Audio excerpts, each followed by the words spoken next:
Easy Rivalers, and welcome back to my channel. Season 2.5 of Marvel Rivals is here, and that means new team ups, new strats, and new ways to play the game. Whether you're chasing highlight reels or clutching wins, these duo synergies can absolutely change the course of a match, and these new team ups are insane in Season 2.5. Today we're breaking down the best and worst new team ups in Season 2.5, explaining exactly what makes them tick, what makes them busted, and which ones just don't hit like they should. Up first is Jeff Nado, an absolutely wild combo between Storm and Jeff the Landshark. It's cute, it's chaotic, and it's kind of overpowered. Jeff joins Storm's ultimate and swims around her in a damaging vortex, hitting everyone in range. But here's the real kicker. He can actually swallow enemies, pulling them out of ults like Luna Snows or Cloak and Daggers. That means that Jeff is a hard counter to Invisible Woman, Mantis, Ultron, plus it disrupts Rocket's ult too. It's not just flashy, it's tactical. This team up is absolutely insane, and in Season 2.5, Storm is being banned almost every single match because this team up is so overpowered. If Storm or Jeff are not banned, you should really be running this in your ranked games. This next team up is super OP. Let's talk about Chilling Assault, a duo that's as deadly as it is cold-blooded. This combo pairs Luna Snow with Hawkeye, and it's hands down one of the strongest team ups this season. Hawkeye's arrows now pierce terrain, and depending on how far they travel, they can freeze targets in an AoE. So why is it broken? Because if you're accurate, you can insta-headshot frozen squishies after freezing them even through walls. It's absolutely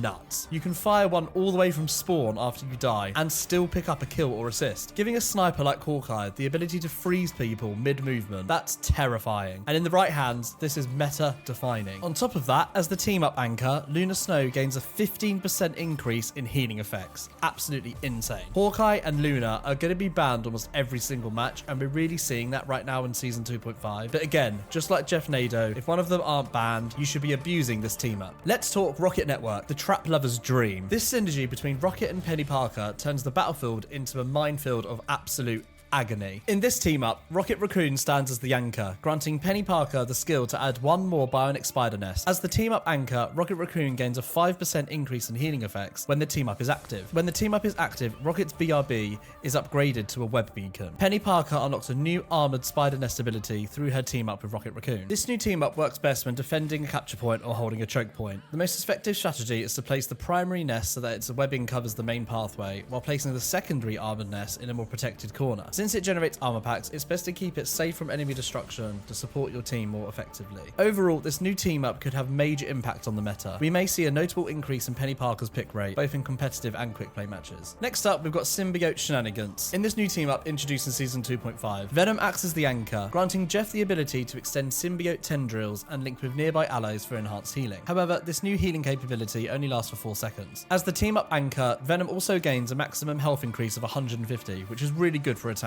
This functions similarly to Venom's cellular corrosion, but instead of latching onto enemies, Jeff links with allies to provide healing. This is great for team fights and clashes, whether contesting a capture point or pushing for a choke point. However, this ability requires Jeff to be positioned inside the fight, shifting his new role in Season 2.5 from a medium to long range support to more of a frontline healer, which just feels a bit weird with this new Jeff. A great way to use this team up is to maybe save it for when you and your other support team members are getting dove by the enemy team, as a way to protect yourselves from dive. Overall, this team up enhances Jeff's ability to provide sustained healing during crucial moments, a role he previously lacked in his standard gameplay. But is it a game changer? Not quite. It's certainly a fresh new mechanic that shifts how Jeff is played and gives him a more versatile support role, but this is why it's kind of low down on the list. It's not exactly a game changer. Now, on Season 2.5, they've just added Ultron, and they couldn't add him without adding a team up. And now we've got Stark Protocol. It pairs Iron Man with Ultron, giving Ultron the ability to use Iron Man's Unibeam for a powerful piercing blast that damages enemies and heals allies at the same time. On paper, it's great. Damage plus support in one beam. Who wouldn't want that? But in practice, it kind of feels like this should have been part of Ultron's base kit, which is why I've put it quite low down on the list. It just annoys me. As the team up anchor, this is probably the best thing about the team up. Iron Man gains a 5% boost in damage output, which is really, really strong, but probably still not as good as his Gamma Charge. And as Ultron is played best as a third support, this is forcing your team to run 3 healers, 2 DPS, and 1 tank, or 2 tanks and 1 DPS being Iron Man. Does this always go to plan? No, absolutely not. People are too stubborn to hop on a third support, so you're often stuck with Ultron being your second strategist, and there's just not enough healing for the team, all because they're trying to force the team up with Iron Man. And it kind of forces people to play roles that they don't want, which is why I've put this a little bit further down on the list. And with Punisher being so strong in 2.5, these are just flying characters which are easy for him to kill. Honestly, Punisher's in a really good spot right now because a lot of people are wanting to play flying characters such as Storm, Ultron, and Iron Man. The problem with this team up is that, you know, it feels like it should have been part of his base kit. That's annoying. And although it's pretty good at saving someone in a sticky situation, it is on quite a high cooldown as well. So you can't use it as much as you would like to on a support character like Ultron. Last up, and definitely least, we've got Operation Microchip. This team up between Punisher and Black Widow just doesn't really feel like it delivers like it should. Her rifle now pierces through enemies, letting her hit multiple targets. Sounds cool, right? But you can't headshot with these collaterals,